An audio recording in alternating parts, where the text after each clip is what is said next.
జగన్మోహన్ రెడ్డి వైఖరి చూస్తే కొత్తగా భక్తుడైన వారికి బొట్లు ఎక్కువ అనే సామెత గుర్తొస్తుందని, జగన్మోహన్ రెడ్డి కపట నాటకాలు ప్రజలు నమ్మరని తిరుపతి జనసేన పార్టీ ఇన్ఛార్జ్ కిరణ్ రాయల్ విమర్శించారు. ఈ సందర్భంగా ఆయన మాట్లాడుతూ, వైఎస్ఆర్ జిల్లాలో ఓ నందీశ్వర ఆలయ హోమంలో జగన్ పాల్గొన్నారని, ముందస్తు సెటప్ చేసుకుని కార్యక్రమాన్ని నిర్వహించుకోవాలని అన్నారు. హిందూ దేవాలయాల్లో నిబంధనలకు విరుద్ధంగా సిలువ గుర్తు కలిగిన కార్లను గుడి లోపల వరకు తీసుకువెళ్లడం సాంప్రదాయ విరుద్ధమన్నారు. హైందవ దేవాలయాల్లో ఇతర మతాలకు చెందిన గుర్తును తీసుకువెళ్లకూడదనే జ్ఞానం లేదా జగన్ అని ప్రశ్నించారు. దేవాలయాల్లో ఇలాంటి పనులు చేస్తూ హిందువులకు, సమాజానికి మీరు ఎటువంటి సంకేతాలు ఇస్తున్నారని ప్రశ్నించారు. కార్లు సిలువ గుర్తుతో గుడి లోపలికి వెళ్లిన దృశ్యాలు మీ సాక్షి టీవీలో ప్రసారం అయ్యాయని, తీర్థం తీసుకోవటం, పెద్ద పెద్ద బొట్లు పెట్టుకోవటం వంటివి కేవలం ప్రజలను నమ్మించడానికి చేసే నాటకాలని అన్నారు. ఒక సామెత ఉందండి, కొత్తగా భక్తి వచ్చినోడికి బొట్లు ఎక్కువ అంట. ఆ మరి జగన్మోహన్ రెడ్డి గారి పరిస్థితి అలా ఉంది.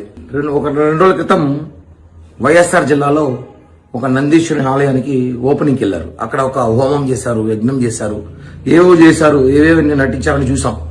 వాళ్ళు చూసుకోవాలి, ఏమైనా చేసేటప్పుడు అన్ని సెట్ చేసుకుంటారు, సెటప్ నీట్ గా. ఆ తీర్థం తీసుకున్నట్టు, తీర్థం పోసినట్టు, భక్తి ఉన్నట్టు, ఇవన్నీ బాగుంటుంది. ఇవి మర్చిపోయేదట జగన్ గారు.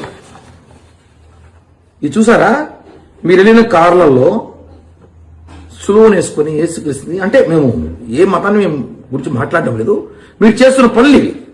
ఆ గుళ్ళోకి మీరు వెళ్ళేటప్పుడు తీసిన విజువల్స్, ఇది ఎక్కడో మేము ఎడిట్ చేసింది కాదు, ఏ కాదు, సాక్షి టీవీలో వచ్చిందే, మీ సాక్షి టీవీలో వచ్చిందే ఇవన్నీ. మీ కారులో, మీ వెనకాల వచ్చిన మీ వెనకాల కార్లలో కూడా ఇలాంటి సులువులు వేసుకొని, ఒక హిందూ మత దేవాలయమైన నందీశ్వర ఆలయంలోకి ఈ సులువులు, ఈ కారులతో మీరు అక్కడికి వెళ్ళి, మళ్ళీ అక్కడికి వెళ్ళి మీరు హోమము, యజ్ఞాలు, సెటప్, తీర్థాలు, ఇవన్నీ ఎందుకు ఇంకా ప్రజలను మోసం చేస్తారు? మేము అదేగా చెప్తున్నాము. ఎందుకు మీరు మళ్ళా మీ వాళ్ళు, మీ పేటీఎం వాళ్ళు, మా నాయకులు మాట్లాడతారు. నేను ఒకటే చెప్తున్నా, జగన్మోహన్ రెడ్డి మర్చిపోయింటాడు, బిజీలో అనుకున్నాను. ఈ పేటీఎం గారు మీరైనా గుర్తు చేయాలి కదా. చూడు, ఇట్ట అడ్డంగా దొరికిపోతే ఎట్టా? అదే చెప్తున్నాము. మీరు ప్రజల్ని మోసం చేయొచ్చు, మీరు టీవీలు చూసి గ్రాఫిక్ చేయొచ్చు, కానీ దేవుణ్ణి మోసం చేయలేరు, దొరికిపోతారు. చూడండి, ఇంత పర్ఫెక్ట్ గా కనిపిస్తోంది. గుడికి వెళ్ళిన కారులో సులువు వేసుకొని ఆయన, అంటే ఇది వేసుకుని నువ్వు ఆ గుడిలోకి రావడం ఏంటి?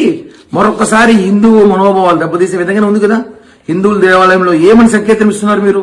అలా సులువులు కార్లు గుడి లోపలికి తీసుకొచ్చేసారు. గుడి లోపలికి వచ్చారు, మీకు తెలుసా? వీడియో చూడండి, మీ సాక్షిలోనే గుడి లోపలికి వచ్చారు ఆ కార్లతోనే.